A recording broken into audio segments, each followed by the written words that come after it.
जय श्री राधे भक्तों, आज हम आपके लिए यहाँ पर लेकर आए हैं पुत्र गीता। महाभारत के शांति पर्व में भीष्म युधिष्ठिर संवाद के अंतर्गत पुत्र गीता के रूप में एक प्राचीन आख्यान आता है, जिसमें सदा वेद शास्त्रों के अध्ययन में तत्पर रहने वाले एक ब्राह्मण को उनके मेधावी नामक तत्वदर्शी पुत्र के द्वारा बहुत ही मार्मिक उपदेश दिया गया है। प्रत्येक मनुष्य का जीवन क्षणभंगुर है। मृत्यु कभी भी बिना पूर्व सूचना के आ सकती है। इसीलिए प्रत्येक अवस्था में संसार की आसक्ति से बचकर धर्माचरण और सत्यव्रत का पालन करते रहना चाहिए। यही परम साधन इस पुत्र गीता में बताया गया है। तो चलिए शुरू करते हैं पुत्र गीता हिंदी में। राजा युधिष्ठिर ने पूछा, पितामह, समस्त भूतों का संहार करने वाला ये काल बराबर बीता जा रहा है। ऐसी अवस्था में मनुष्य को क्या करने से कल्याण प्राप्त हो सकता है, ये मुझे बताइए। भीष्म ने कहा, युधिष्ठिर, इस विषय में ज्ञानी पुरुष पिता और पुत्र के संवाद रूप इस प्राचीन इतिहास का उदाहरण दिया करते हैं। तुम इस संवाद को ध्यान देकर सुनो। हे कुंती कुमार, प्राचीन काल में एक ब्राह्मण था जो हमेशा वेद शास्त्रों के स्वाध्याय में तत्पर रहता था।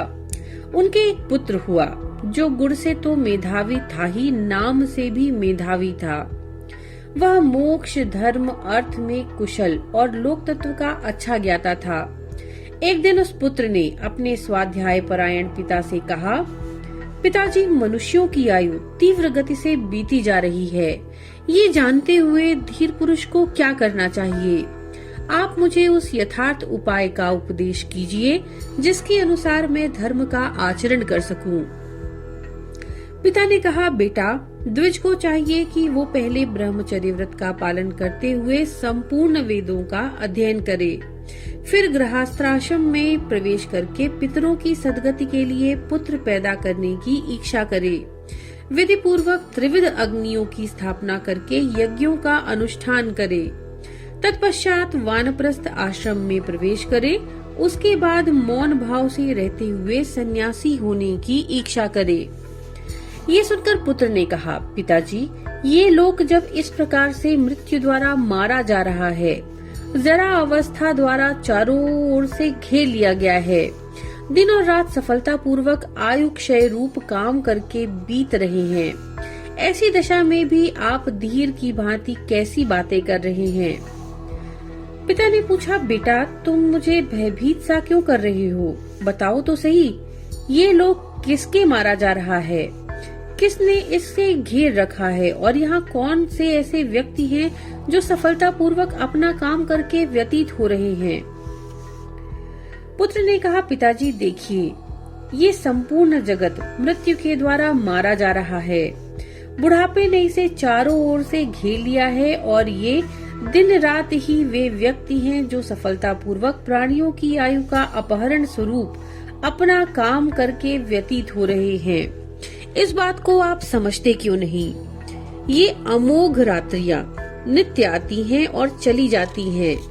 जब मैं इस बात को जानता हूँ कि मृत्यु क्षण भर के लिए भी रुक नहीं सकती, मैं उसके जाल में फंसकर ही विचर रहा हूँ, तब मैं थोड़ी देर भी प्रतीक्षा कैसे कर सकता हूँ? जब एक एक रात बीतने के साथ ही आयु बहुत कम होती जा रही है, तब पिछले जल में रहने वाली मछली के समान कौन सुख पा सकता है? जिस रात के बीतने पर मनुष्य कोई शुभ कर्म न करे, उस दिन को विद्वान पुरुष व्यर्थ हो गया ऐसा समझते हैं। मनुष्य की कामनाएं पूरी भी नहीं होने पाती कि मौत उसके पास आ पहुंचती है। जैसे घास चरते हुए भेड़ के पास अचानक व्याघ्री पहुंच जाए और उसे दबोचकर चल दे, उसी प्रकार मनुष्य का मन जब दूसरी ओर लगा होता है, उसी समय सहसा मृत्यु आकर खड़ी हो जाती है और उसे लेकर चल देती है। इसलिए जो कल्याणकारी कार्य हो उसे आज ही कर डालिए।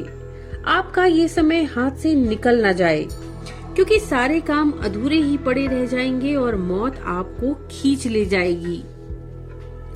कल किया जाने वाला काम आज पूरा कर लेना चाहिए। जिससे सायं काल में करना है उसे प्रातः काल में कर लेना चाहिए, क्योंकि मृत्यु ये नहीं देखती कि इसका काम हुआ भी है या नहीं।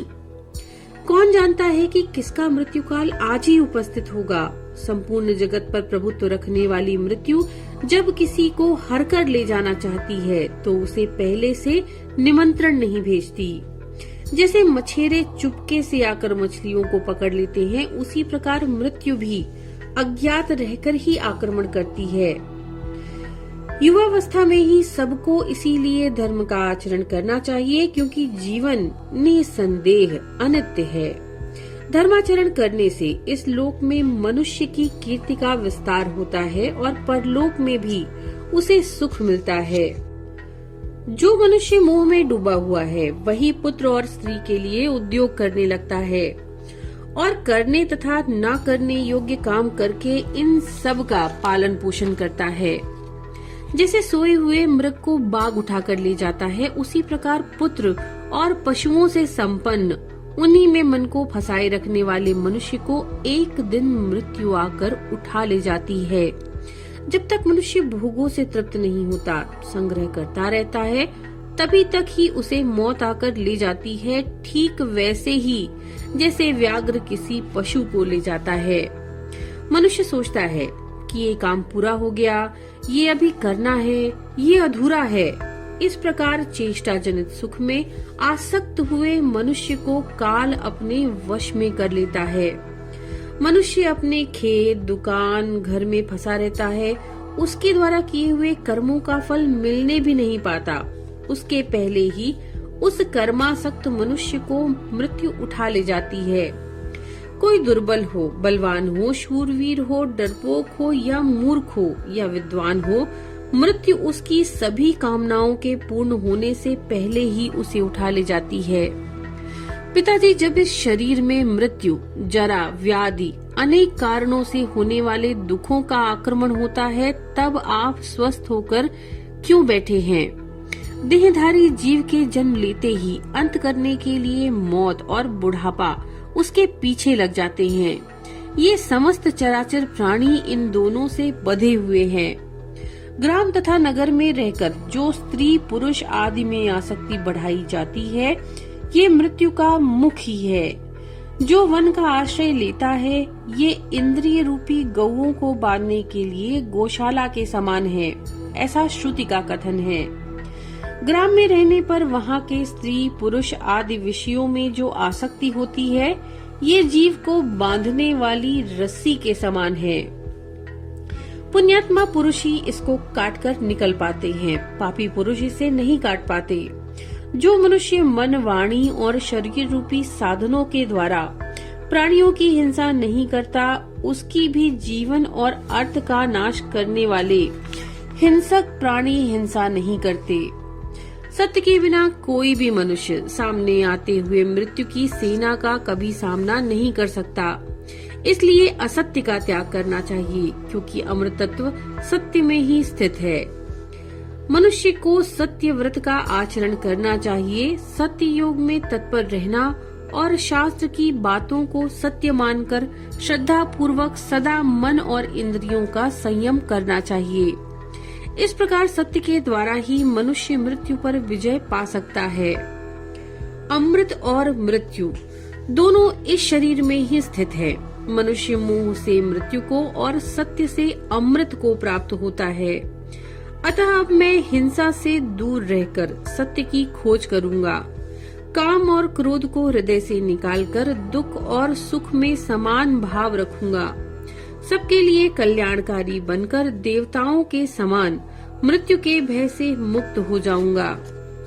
मैं निवृत्ति परायण होकर शांतिमय यज्ञ में तत्पर रहूंगा। मन और इंद्रियों को वश में रखकर ब्रह्म यज्ञ में लग जाऊंगा और मुनिवृत्ति से रहूंगा। उत्तरायण के मार्ग से जाने के लिए मैं जप और स्वाध्याय रूप, वाग यज्ञ, ध्यान रूप, मनोयज्ञ और अग्निहोत्र एवं गुरु शुश्रादि रूप कर्म यज्ञ का अनुष्ठान करूंगा। मेरे जैसा विद्वान पुरुष नश्वर फल देने वाले हिंसा युक्त पशु यज्ञ और पिशाचों के समान अपने शरीर के ही रक्त मांस द्वारा किए जाने वाले तामस यज्ञों का अनुष्ठान कैसे कर सकता है? जिसकी वाणी और मन दोनों सदा भली भांति एकाग्र रहते हैं और जो त्याग, तपस्या और सत्य से संपन्न होता है वो निश्चय ही सब कुछ प्राप्त कर सकता है। संसार में विद्या के समान कोई नेत्र नहीं है, सत्य के समान कोई तप नहीं है, राग के समान कोई दुख नहीं है और त्याग के समान कोई सुख नहीं है। मैं संतान रहित होने पर भी परमात्मा में ही परमात्मा द्वारा उत्पन्न हुआ हूँ, परमात्मा में ही स्थित हूँ, आगे भी आत्मा में ही लीन होऊंगा। संतान मुझे पार नहीं उतारेंगी। परमात्मा के साथ एकता और समता, सत्य भाषण, सदाचार, ब्रह्मनिष्ठा, दंड का परित्याग, सरलता और सब प्रकार के सकाम कर्मों से उपरति इनके समान ब्राह्मण के लिए दूसरा कोई धन नहीं है। ब्राह्मण देव पिताजी, जब आप एक दिन मर ही जाएंगे तो आपको इस धन से क्या लेना? भाई बंधुओं से आपका क्या काम? स्त्री आदि से आपका कौन सा प्रयोजन सिद्ध होने वाला है? आप अपने हृदय रूपी गुफा में स्थित हुए परमात्मा को खोजिए। सोचिए तो सही, आपके पिता और पितामह कहाँ चले गए? भीष्म जी कहते हैं, नरेश्वर, पुत्र के ये वचन सुनकर पिता ने जैसे सत्य धर्म का अनुष्ठान किया था उसी प्रकार तुम भी सत्य धर्म में तत्पर रहकर यथा योग्य वर्ताव करो। इति श्री महाभारते शांति पर्वणि पुत्र गीता संपूर्णा। नमो नारायण।